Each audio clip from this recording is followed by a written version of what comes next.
Que pensez-vous du tai chi? Bon, j'en pense du bien. Le tai chi, déjà, c'est quoi le tai chi? C'est quoi le tai chi? C'est quoi la différence avec le qigong, par exemple, ce genre de choses? Le tai chi, au final, c'est une pratique martiale, mais qui peut être traduite ou exprimée, en tout cas, avec d'autres termes aussi. C'est aussi une méditation, c'est aussi du contrôle de soi, c'est aussi une pratique que l'on peut bien qualifier de médicinale aussi pour entretenir le corps, ce genre de choses. Et quelle est la différence avec le Qigong? Le Qigong, c'est un petit peu comme le Tai Chi, sauf que l'on va viser un endroit en particulier, au final, que l'on essaye de soigner, que l'on essaye d'améliorer. Le Tai Chi, au final, c'est un entretien. C'est un entretien du corps que l'on peut faire au quotidien et qui est bon pour tout, qui est bon pour la circulation sanguine, qui est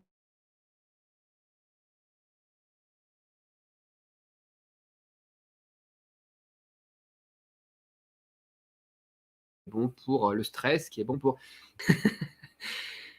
Ah, ça bug. 要不要直接拿了？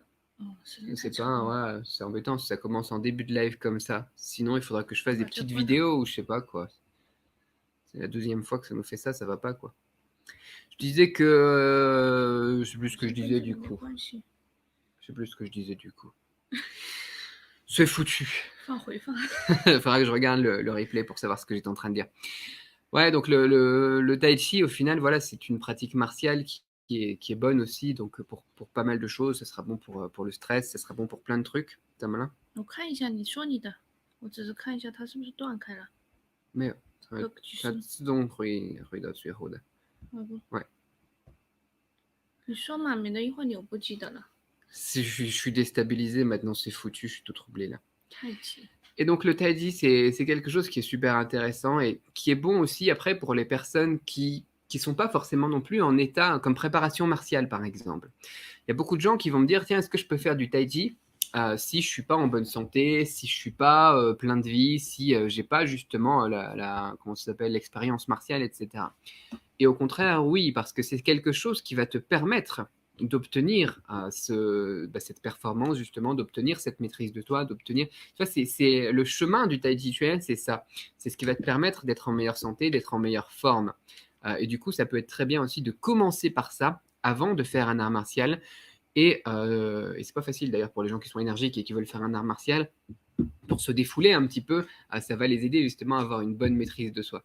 Et ça veut dire que ça sera aussi quelque chose qui sera intéressant pour les personnes qui ont des problèmes de santé, pour les personnes qui sont plus âgées, ce genre de choses. La dernière fois, on avait emmené des étudiants au temple Fawang, justement à Zhengzhou, qui est un temple donc de type Shaolin. Et les personnes justement qui étaient moins jeunes, elles pouvaient faire du tai chi, du qigong, et les personnes qui étaient plus jeunes, plus vigoureuses, elles partaient faire du kung fu, tu vois.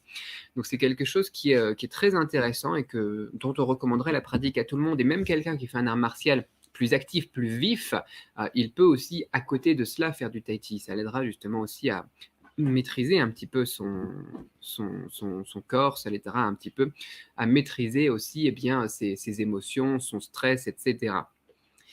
Tiens, Roué Laurence qui nous dit « Je suis prof de tai chi, Qigong et méditation, bravo pour les définitions. Le Qigong est une part entière de la médecine chinoise comme acupuncture, massage, pharmacopée. » Exactement, c'est ça, ouais. Du coup, tu peux aussi nous dire, Laurence, ce que toi tu en penses de tout ça. Qu'est-ce que toi tu penses justement du tai chi? Moi, je suis un pratiquant. Moi, j'ai fait comme sport, j'ai fait du taïdo, de l'aïkido, du kung fu, des choses comme ça. Et ça fait un paquet d'années que j'en ai pas fait d'ailleurs. Et maintenant, ce que je pourrais faire si j'ai envie de faire une pratique martiale, ça serait plus justement du tai chi pour s'entraîner, comment ça s'appelle, pour réactiver un petit peu le corps. C'est toute une pratique qui est composée aussi d'étirements, de maîtrise du souffle, etc. Et ça fait un bien fou, quoi. Ça fait un bien fou. Donc dis-nous un petit peu ce que tu en penses, Laurence, vu que toi tu enseignes cela aussi. Ça nous intéresse, on veut savoir.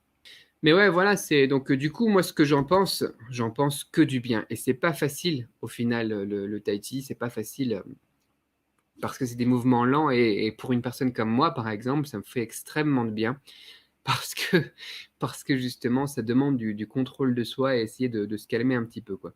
Alors, Laurence qui revenait vis-à-vis du tai chi, du qigong et compagnie. J'ai d'abord fait 30 ans de karaté, puis je me suis tourné vers les arts énergétiques chinois. J'ai pas fait karaté, moi, tiens, c'est intéressant le karaté. Shaolin d'abord, et maintenant Wudang, tai chi, art martial, donc application possible. Mais congé-sément, il faut un relâchement maximal. J'ai pas compris congé-sément. Il faut un relâchement maximal, donc difficile. Il faut pratiquer avec le cerveau vide et être uniquement dans les sensations. L'intérêt des deux muscles, les muscles profonds. Hein, de posture. Donc, c'est excellent pour tous les troubles musculo-squelettiques et autres. Tout à fait. Ce qui est intéressant aussi d'ailleurs avec le Qigong, quand tu veux soigner un endroit, ça c'est quelque chose qui est prouvé scientifiquement, que j'avais appris quand j'étais tout petit, non pas tout petit, collège ou lycée, peut-être lycée. C'est que quand tu concentres justement aussi toutes tes émotions, ta concentration, ton corps, etc., sur un endroit particulier, ça va développer cet endroit. Comme par exemple pas mal de culturistes, de gens qui font de la musculation, des athlètes, etc.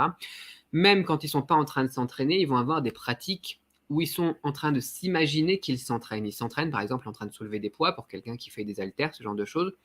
Et tu vas te rendre compte qu'en faisant cette pratique mentale, il y a un résultat effectivement qui est au niveau donc de la puissance des muscles. Pourquoi? Parce que avec la pratique mentale, le cerveau il va créer plus de neurones justement et il va renforcer les connexions neurologiques au niveau de cette pratique-là, au niveau de ce groupe de muscles-là, etc. Ça marche très très bien pour les petits muscles, ça marche donc de manière aussi sensible, mais aussi pas de manière moins visible, mais ça marche quand même au niveau des gros groupes de muscles, bien évidemment. Et c'est prouvé scientifiquement. Et du coup, on se rend compte que pas mal de choses aussi qui sont évoquées dans le Qigong et qu'on pourrait penser comme un petit peu magique ou ce genre de choses ne le sont pas du tout. Et c'est marrant de se rendre compte avec les années qui passent que les choses sont validées scientifiquement. C'est super intéressant, quoi. Donc le Qigong et tout ça, c'est marrant. Alors, n'oubliez pas que toutes les pratiques Qigong sont liées au taoïsme, car la médecine chinoise est construite sur les concepts taoïstes. Oui, tout à fait. Tout à fait. Non, mais c'est vraiment bien. Enfin, moi, j'aime beaucoup tout ça. J'ai entraîné des karatékas de haut niveau et quand ils se blessaient, on leur faisait faire des katas en visualisation et de la fonte musculaire réduite de moitié. Exactement, exactement. Merci de confirmer tout ce que je dis, ça fait plaisir aussi. Tiaroué Laurence, oui, avec plaisir pour des échanges. Ouais, carrément, ça serait sympa, franchement.